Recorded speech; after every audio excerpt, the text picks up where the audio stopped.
Rahmatullah, مرحبا بكم في une nouvelle séance de cours Introduction aux sciences économiques. La séance elle est très importante parce que on va voir les indicateurs économiques, notamment on va voir les indicateurs qui permettent de faire la mesure de la croissance économique, le PIB ou le PNB, et on va voir d'autres indicateurs, le chômage et l'inflation. Donc c'est ça l'objectif de la séance. On va voir les indicateurs économiques. Quand on parle là les indicateurs économiques هما هذوك المؤشرات يعني قياسات اللي كيعطيونا واحد المعطيات على إما النمو الاقتصادي أو التنمية الاقتصادية في شي بلد أو لا معدل التضخم أو لا البطالة في ذاك البلد أيضا. Donc في هذا le chapitre il va nous mener dans le monde des indicateurs économiques, des mesures clés qui permettent ou bien qui permettent de comprendre et d'évaluer la santé économique d'un pays. Donc, comme on a déjà vu, le côté de l'entreprise, c'est pour évaluer la santé financière de l'entreprise. Ça, c'est de la même façon, le pays, tu vois, on va évaluer la santé économique d'un pays. Donc, on va explorer la mesure de la croissance économique à travers des concepts tels que le PIB. Le PIB, c'est quoi? Ou le produit intérieur brut, اللي هو الناتج الداخلي الخام. Et le PNB, le produit national brut, ainsi que les implications de l'inflation et du chômage sur l'économie à l'aide de l'indice de prix à la consommation et le taux de chômage. C'est bon? Donc, le plan qu'on va suivre, faire de la séance, c'est dans un premier temps, on va voir la mesure de la croissance économique à travers le PIB et le PNB. ومن بعد غادي نشوفوا l'inflation et le chômage, c'est l'indice de prix à la consommation et le taux de chômage.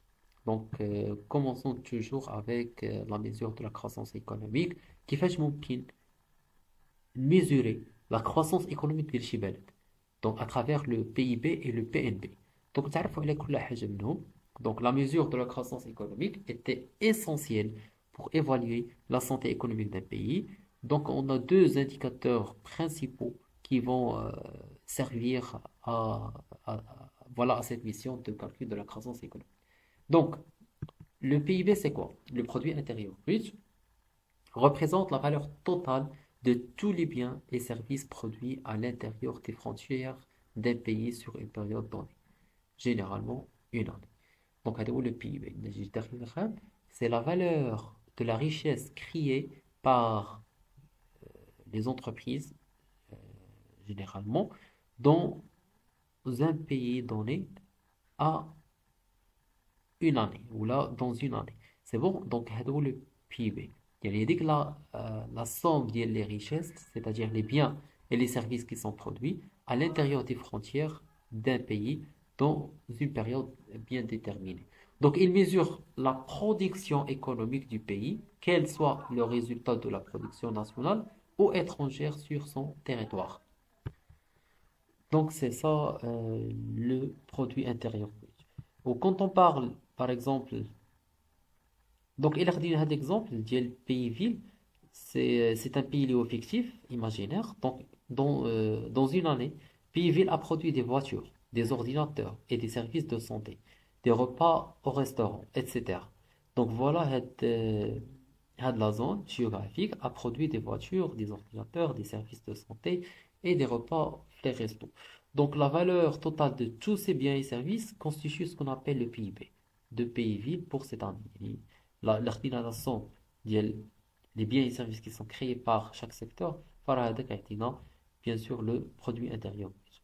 Quand on parle de PNB, le produit national brut, c'est très similaire au PIB. Mais qu'est-ce qu'il inclut également? Il inclut les revenus générés par les citoyens et les entreprises du pays à l'étranger.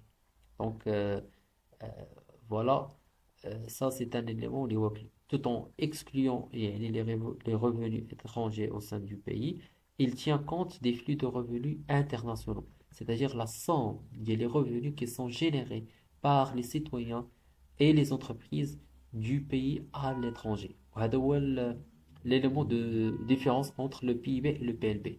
Donc le produit intérieur brut, il est centré sur le territoire, c'est-à-dire il s'intéresse فقط à la richesse qui est créée dans les frontières, le même pays, Mais au niveau du PNB, il s'intéresse aux revenus qui sont générés de l'étranger, c'est-à-dire les revenus qui sont internationaux. Voilà. Un exemple, si on prend toujours l'exemple de Pays-Ville, en plus de son PIB, le PNB de Pays-Ville inclurait également les revenus générés par les sociétés et les citoyens de Pays-Ville qui travaillent à l'étranger, par exemple, tout en excluant les revenus générés ou bien qui sont gagnés par des étrangers travaillant à Pays-Ville. Parfait. Donc, d'abord, la mesure de la croissance économique, on va voir l'inflation et le chômage. Voilà, parce que les indicateurs économiques, ils sont cruciaux et ils peuvent influencer l'économie d'un pays, par exemple. Et ils sont bien sûr étroitement surveillés pour évaluer la santé économique et orienter les politiques gouvernementales. Et on va expliquer maintenant chaque élément. Donc, on développe l'indice des prix à la consommation, l'IPC. L'IPC mesure quoi? L'évolution des prix des biens et des services consommés par les ménages. Donc, il y a la mesure sur la consommation des ménages au niveau des biens et services. Donc, voilà. Euh, voilà l'évolution des prix. Il permet de déterminer dans quelle mesure l'inflation affecte le coût de la vie. Donc, l'IPC, c'est calculé en prenant un panier représentatif de biens et services et en mesurant leur coût à différentes périodes et en comparant ces coûts pour calculer un indice. Donc ça, c'est généralement les recherches scientifiques et économiques sont largement utilisées à des indices. Donc il faut maîtriser ça parce que vous serez allé au besoin si vous continuez la recherche scientifique ou la recherche économique. Donc, un exemple, il a dit l'indice de prix à la consommation de mois de janvier qui est de 100, yani qui s'appelle bien, et que l'indice des prix à la consommation février, c'est 102. Cela signifie que le coût de ce panier de biens et services a augmenté de 2% en février. Parce que je lisais en février, c'est en termes de pourcentage. Donc en février par rapport à janvier. Une augmentation de l'IPC indique une inflation, ce qui signifie que les prix augmentent, ce qui peut avoir un impact sur le pouvoir d'achat des consommateurs.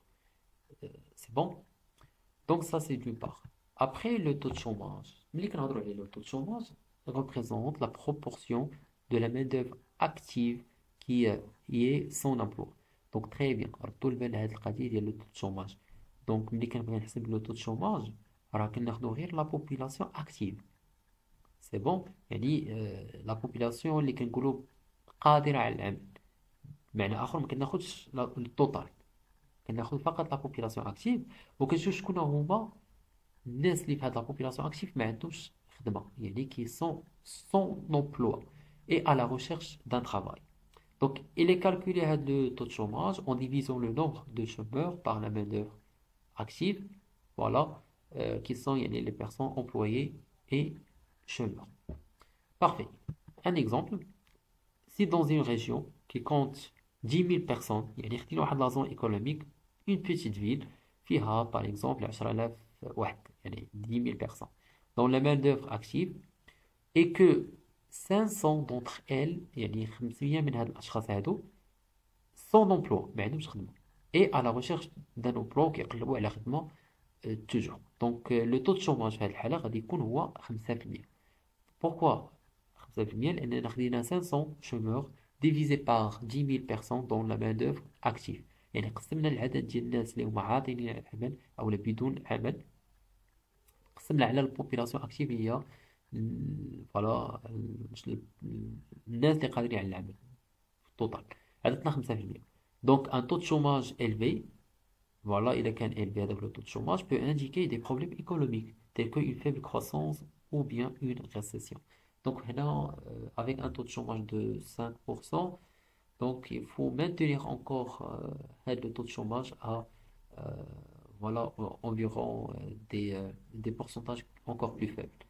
Donc, c'est ça les indicateurs clés voilà la mesure liée à la croissance économique et ainsi pour l'inflation et le chômage. Donc, pour voilà, récapituler, alors l'utilisation des indicateurs permet aux économistes, aux gouvernements et aux entreprises de suivre la croissance économique, de comparer les économies et d'évaluer les politiques.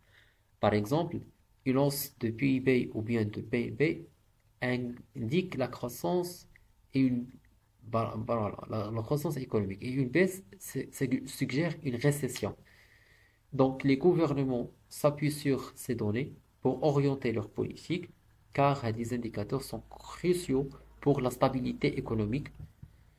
Et de l'autre côté, une inflation modérée est souhaitable, c'est-à-dire, voilà, mettre couche une grande inflation, mais l'excès est préjudiciable. Voilà, un taux de chômage élevé signale des difficultés, un taux bas reflète la croissance. Ainsi, euh, voilà, gouvernement et banque centrale servissent ces indicateurs pour des décisions éclairées. C'est-à-dire, il y a l'État, c'est-à-dire gouvernement, et la banque centrale dans un autre aspect qui contrôle les choses, voilà, pour stimuler la croissance économique et maintenir l'inflation et le taux de chômage à des niveaux bas. Donc voilà, c'est ce qui concerne la partie le cours, introduction aux sciences économiques. Donc je vous donne rendez-vous dans la prochaine séance, Inch'Allah. À la prochaine.